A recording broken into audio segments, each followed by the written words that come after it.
Elena's fingers flew across the keyboard, finalizing the campaign proposal she'd spent weeks perfecting. The office hummed, with the usual Monday morning energy phones ringing, coffee brewing, colleagues chatting about their weekends. She glanced at the clock. 8:45 a.m. 15 minutes until the team meeting where she'd present her strategy for landing the Horizon account. "You ready for this?" Mia asked, leaning against Elena's cubicle wall. As the newest member of the marketing team, Mia had quickly become Elena's ally in the male-dominated department. "As ready as I'll ever be," Elena replied, saving the document and gathering her notes. "I've been working on this for almost a month." The conference room was already filling up when Elena arrived. She took a seat near the middle of the table, placing her laptop and notebook in front of her. David, their manager, stood at the head of the table, scrolling through his phone. "All right, team," David began once everyone was seated. "As you know, the Horizon pitch is next week, and we need to nail this. Elena has been working on a strategy." "Let's hear it." Elena stood, connecting her laptop to the projector. For the next 20 minutes, she outlined her comprehensive approach, a multi-platform campaign leveraging Horizon's sustainability initiatives while targeting a younger demographic through innovative social media strategies. She'd researched their competitors, analyzed market trends, and created mock-ups of potential advertisements. When she finished, the room was quiet. Then David nodded. "Interesting approach. Let's all think about this and reconvene next week." Elena returned to her desk feeling deflated. "That went well," she muttered to herself sarcastically. A week later, Elena sat in the same conference room, this time with the executive team present. David had called an important strategy meeting, but hadn't included any details in the calendar invite. "Thanks for joining us today," David began. "As you know, the Horizon pitch is crucial for our Q3 goals. Jason has been working on a comprehensive strategy that I think will blow the client away." Elena froze. "Jason?" She glanced across the table where Jason, her colleague of 3 years, sat looking confident and composed. For the next 20 minutes, Elena watched in growing disbelief as Jason presented her campaign, her research, her ideas, her mock-ups with only minor color changes. He even used some of her exact phrasing. "This is brilliant work, Jason," said Margaret, the VP of Marketing. "The multi-platform approach targeting Gen Z while highlighting their sustainability initiatives is exactly what Horizon needs. I particularly like the social media strategy," added Thomas, the CEO. "Very innovative." Elena felt her face burning. She opened her mouth to speak, then closed it again. What could she say in front of the executive team without seeming petty or confrontational? As the meeting concluded with enthusiastic approval for Jason's strategy, Elena remained seated, stunned by what had just happened.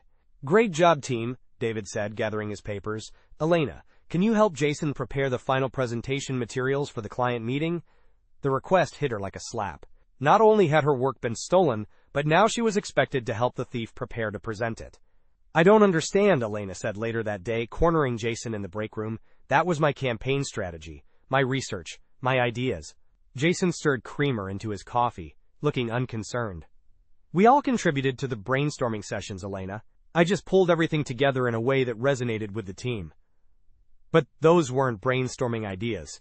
That was my completed strategy, the one I presented last week."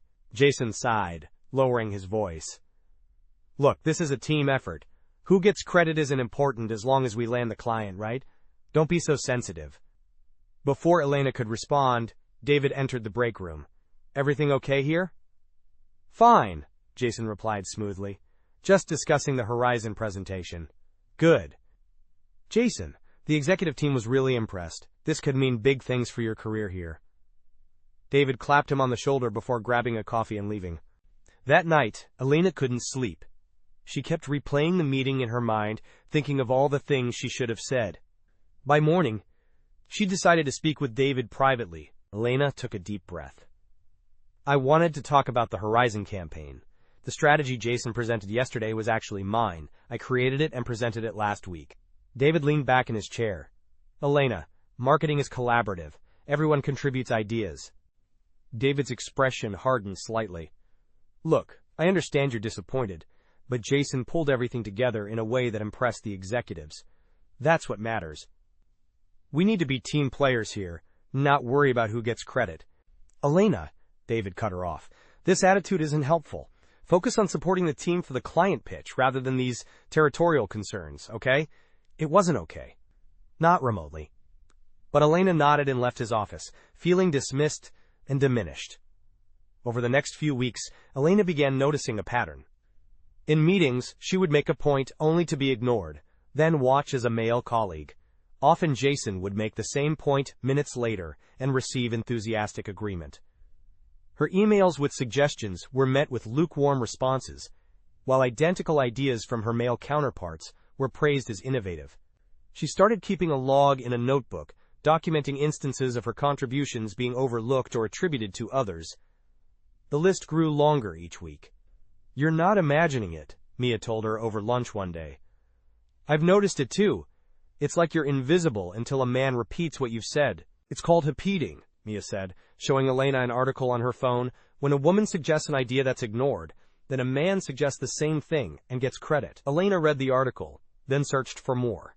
She found dozens of studies on gender bias in the workplace, stories from women across industries, experiencing exactly what she was going through. It was both validating and depressing to realize this wasn't unique to her. "I've noticed a concerning pattern," she explained to Jared, the HR representative, as she presented her evidence. "My ideas are consistently being overlooked or attributed to male colleagues. Most recently, my entire campaign strategy was presented by Jason as his own work." Jared reviewed her notes with a neutral expression. "Have you considered that perhaps you need to be more assertive in meetings? Sometimes women struggle to make themselves heard in corporate environments." Elena blinked. "I'm quite assertive. The issue isn't that I'm not speaking up, it's that when I do, I'm either ignored or my ideas are later credited to someone else." "Well, perception is important," Jared continued. "Maybe you could work on your presentation style? There are some great workshops on executive presence that might help you command more attention." By the end of the meeting, it was clear that HR saw this as Elena's problem to fix, not a systemic issue requiring intervention. No, the Horizon account was a success. Jason received a public commendation from the CEO and rumors of a promotion swirled. Elena continued her work, increasingly frustrated, but unsure what to do next. Then came the Apex project, a major potential client that could transform the agency's portfolio. Elena was assigned to the team, along with Jason and several others. 4 weeks, she worked late, researching Apex's market position, analyzing their competitors, and developing a unique strategy that highlighted their strengths while addressing their challenges. She created a comprehensive presentation, determined that this time would be different. Naha chin minanaha chin minaha chin melai chanyam. Naha chin minaha chin minaha, naha chin minaha chin melaha, endates karkid. Naha chin minaha, endates minaha, endates karkid, endates karkid, naha chin minaha chin minaha, naha chin minaha, karkid. Elena sat at the conference table, her presentation ready. The Apex executives filed in, followed by David and the agency's leadership team.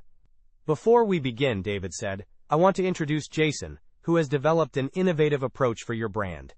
Elena felt her stomach drop as Jason stood and began presenting. Once again, it was her strategy, her research, her ideas, with only superficial changes. The Apex CEO nodded approvingly throughout the presentation. When Jason finished, he turned to his team. "Thoughts? I'm impressed with the market analysis," said their CMO. "You've clearly done your homework on our competitors. The social media strategy is particularly innovative," added another executive. Elena couldn't take it anymore. This was her work she'd poured weeks into, staying late while Jason left at 5 p.m. sharp each day. Before she could stop herself, she spoke up. "I have some additional insights on the implementation timeline," she said, opening her laptop. As she began explaining the phased approach she'd developed, the client leaned forward with interest. "This is quite detailed," the Apex CEO said, looking impressed. "You seem to know this strategy inside out." There was a moment of awkward silence. Then Elena took a deep breath and said, "Actually, I developed the entire strategy and created this presentation." "I'm sorry," the Apex CEO said, looking confused. "I thought..." He glanced at Jason, then back at Elena. "Elena is part of our collaborative team," David interjected smoothly. "Everyone contributes to our strategies." "No," Elena said firmly. "I developed this strategy independently over the past 3 weeks. I have all the original files with timestamps, the research notes, and draft versions. The Apex executives exchanged glances. Perhaps we should take a short break, their CEO suggested. As the clients filed out, David turned to Elena, his expression thunderous. My office, now. What the hell was that? David demanded, once they were behind closed doors. You completely undermined our presentation and embarrassed the entire team. I didn't undermine anything, Elena replied, struggling to keep her voice steady. I simply stated the truth. That was my work Jason was presenting. This isn't about who did what, Elena. This is about presenting a unified front to the client. Your attitude problem is going to cost us this account. My attitude problem? Elena felt something snap inside her. For months, my work has been stolen and credited to others, particularly Jason. I've tried addressing it professionally with you and with HR, and I've been dismissed every time. When is the time? When is the place? Because every time I bring this up, I'm told to be a team player or work on my communication style. The problem isn't me. It's a culture that allows certain people to take credit for others' work. David's face reddened. This outburst is going in your performance review. Your inability to collaborate is becoming a serious issue. Elena took a deep breath. Document whatever you want, but know that I've been documenting everything too. That evening, Elena sat at her kitchen table, laptop open, staring at her resume. Maybe it was time to look for another position. But the thought of starting over somewhere else, potentially facing the same issues, was exhausting. The client was impressed with you, though. I overheard them asking why you weren't leading the presentation. The next morning, Elena arrived early and emailed herself copies of all her work, ensuring she had evidence of her contributions. As she was finishing, a notification popped up, a meeting request from Vivian Chen, the agency's executive creative director. Elena rarely interacted with Vivian, who worked primarily with the agency's largest clients. Come in, Elena, Vivian said, gesturing to a chair. I wanted to discuss yesterday's Apex presentation. Elena braced herself. I understand my actions may have seemed unprofessional. Vivian held up a hand. Actually, I wanted to commend you. It takes courage to stand up for your work, especially in front of clients. The Apex team called me afterward, Vivian continued. They were impressed with your knowledge and candor. They also expressed concerns about our internal processes. This isn't the first time I've heard about credit issues in the marketing department, Vivian said carefully. But it's the first time it's happened so visibly with a client present. I'd like to propose something, Vivian continued. I'm forming a new team to work directly with our top-tier clients, reporting to me. I need people who are both creative and ethical. Would you be interested? Good. And I'd like you to help implement a new workflow system across the agency one, where contributions are documented and properly attributed. It seems we need more transparency in our creative process. Over the next few weeks, Elena worked with IT to develop a shared documentation system where team members recorded their contributions to projects. Initially met with resistance from some, particularly Jason and David, the system gained support when Vivian made it clear this was a company-wide initiative with executive backing. In her new role on Vivian's team, Elena flourished. Her ideas were heard, her work recognized. She began mentoring junior women in the agency, helping them navigate challenges she'd faced. David avoided her in the hallways. Jason requested a transfer to another department, where his performance reportedly declined when he had to rely solely on his own ideas.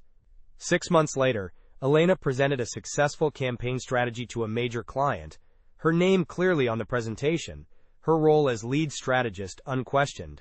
As she wrapped up, the client's CEO nodded approvingly.